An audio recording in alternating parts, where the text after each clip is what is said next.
Next question I'm going to pose to all of our candidates, beginning with Mr. Nelson, so I don't forget you this time. Will you support an increased minimum wage? Why or why not?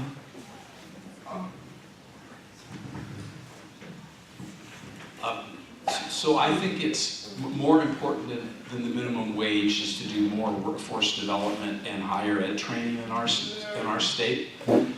There was 7,000 STEM jobs that went unfilled last year, and we need to make sure we have folks qualified for those jobs. That's a payroll of about $450 million that went unclaimed. So I think we need to do that so we can bring our citizenships economic vitality up, their wages, and that will pull people up at the lower end. Now, on the minimum wage, I would support an increase in that. Our minimum wage, which is the federal minimum wage, is quite low. And a particular concern is the tipped minimum wage, which is even half of that. I think that needs to be changed. Thank you, Senator Foreman.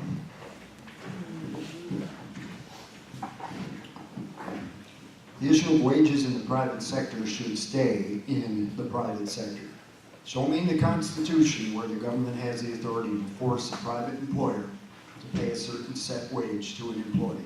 The issue of wages is between the employee and the employer.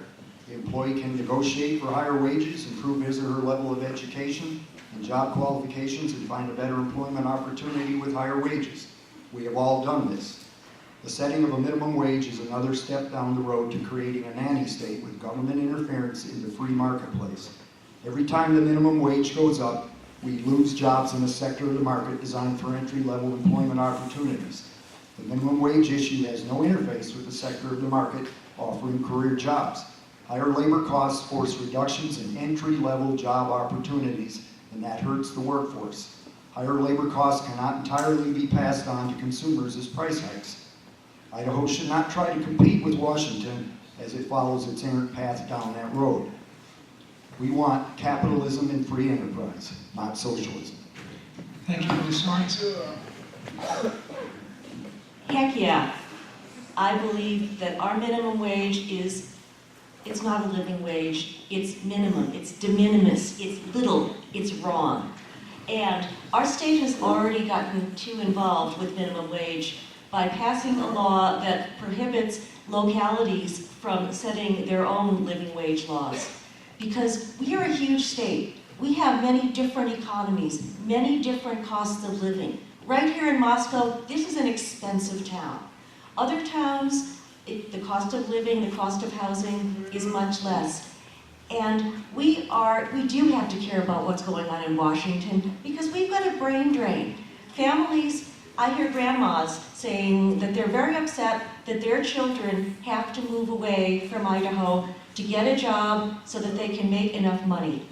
And it does start with the minimum. I have lived on that sub-minimum tip wage in my first job out of college, and that propelled me into law school, actually. But we don't all have to be lawyers, but we do have to have the prospect of a good job. And yes, that does mean taking the steps needed for workforce development. It does mean funding educational infrastructure. And it's just, like Proposition 2, I consider this to be a moral issue because we do have poverty on the Palouse. We do have poverty in Benewah County.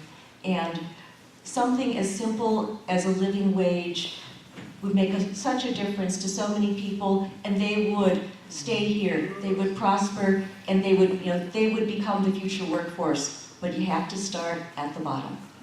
Thank you, Representative Nelson-Joy. Thank you. I want to make sure that we don't confuse minimum wage with living wage because they are not the same and they're never meant to be the same. I totally agree with what Dave Nelson had to say. We really need to invest in those areas that we can raise the living wage for everybody in our district. I think we need to do value added, be creative about adding value to our natural resource industry, all the timber that we're processing, all the grain and all the peas and lentils that we're processing. How come we don't do, I was just at on a forum down in Lewiston, how come we're not processing all these garbanzo beans? We're the sole sourcer for garbanzo beans for Sabra. How come we're not processing them here? How come we're shipping them out to the East Coast and then shipping them back here to sell in the stores out in the West? So I believe that that's the focus. Our focus really needs to be laser on raising living wage opportunities for all of our families and individuals in this area. Thank you, Representative Gannon. Listen, the federal government, if they didn't want to be in it, we wouldn't have a federal minimum wage. And I'm really disappointed that while they're in it up to their necks, they don't want to deal with it.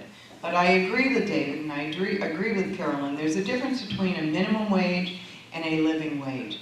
And I think that jobs in North Idaho, there must be some pride to the people that are working. And this year, when I decided to run, I said to my husband, let's live on minimum wage for a month. Just a month, let's try it.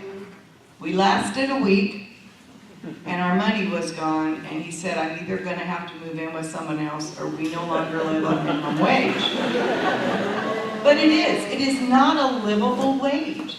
And while I agree that we need to have educational opportunities, the fact of it is, those jobs, whether it's working in a hotel cleaning the rooms, or it's working at Burger King, when I go into Burger King, I want someone to be there to fix my burger. And so those jobs are always going to exist, no matter how many people we get educated, and I'm glad they do exist, but they also need to have value. Those people are valuable, and we need to talk about it in terms of not a minimum federal wage, but a living wage for Idahoans, especially Idahoans in North Idaho. Thank you. Thank you. Mr. Gosling.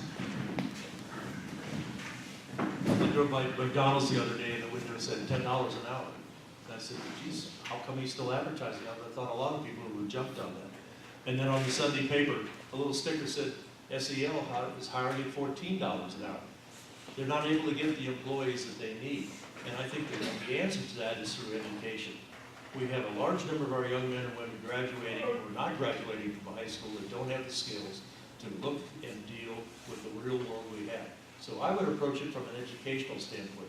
We need to continue to advance our career, technical, vocational training. We have some very good facilities coming online that will provide that, and we need to do that. Once they get the good jobs, then you'll start to see some success. Another major area that we really need to invest in is not roads, not bridges, not potholes, but in our broadband. We have areas here in Moss Hill and in the Latol area, we don't have the connectivity. When a new company is looking to come to this area, the first thing they're going to ask is, do you have water, electricity, and do you have broadband capability? And the first thing you say, yes, yes, no, they're going to go someplace else. So we've got to invest in broadband infrastructure. Up in Benoit, the sheriff can't even talk to his deputies. He's out in there. In Mayan, doesn't have cell phone capability. They have a ground line that goes down like they did over Christmas. They were down. They had no way to communicate. That's not right. We need to put our money into broadband. Once we do that, all commercial activity today just about is dealing with broadband. And so once we get that broadband infrastructure up, they'll bring the good jobs in, they'll bring the revenues in, that'll increase the tax base, and will solve some of the problems that we're dealing with. Thank you. Thank you.